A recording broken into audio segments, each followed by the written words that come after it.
Melbourne, a morning that brought 2 wickets for England and a sniff of a drought-breaking Ashes win gave way to a bleak afternoon for the tourists on Friday as rain washed out most of day 4 on Friday and left Australia well placed to save the 4th Test. The home side were 103 for 2 in their second innings at the Melbourne Cricket Ground when rain interrupted play before tea and the showers lingered long enough for umpires to abandon the day without another ball bowled. David Warner was 40 not out, with captain Steve Smith on 25 and Australia still needing another 61 runs to make England bat again. But even with the promise of reverse swing, Joe Root's bowlers face a big task on an unresponsive pitch to prevent Australia's batsmen from batting them out of the game. "The pitch is getting slower," Australia coach Darren Lehmann told host broadcaster Channel 9. "It's tough work for a new batter. So once you're in, you've got to stay in. Our boys are fighting really hard."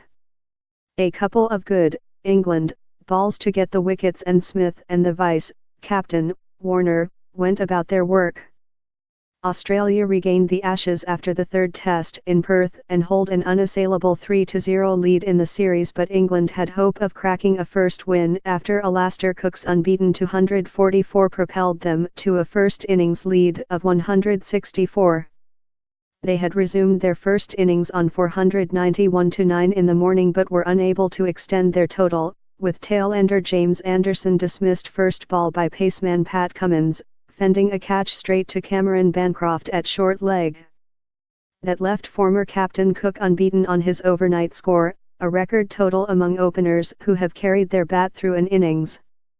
Cook became the 46th player to achieve the feat in Tests and also the first England batsman to do so in 20 years, since Mike Atherton's 94 not out against New Zealand in Christchurch in 1997.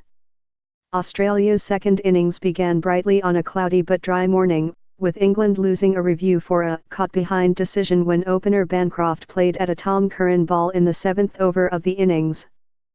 However, the tourist seamers struck twice to leave Australia wobbling at 65-2 before Warner and Smith showed patience and poise in their unbroken stand of 38. All-rounder Chris Woakes made the early breakthrough, bowling Bancroft for 27, with England quick Anderson having number 3 Usman Khawaja caught behind for 11. Australia resumed on 70-2 after lunch but added only 16 runs before the first rain interruption.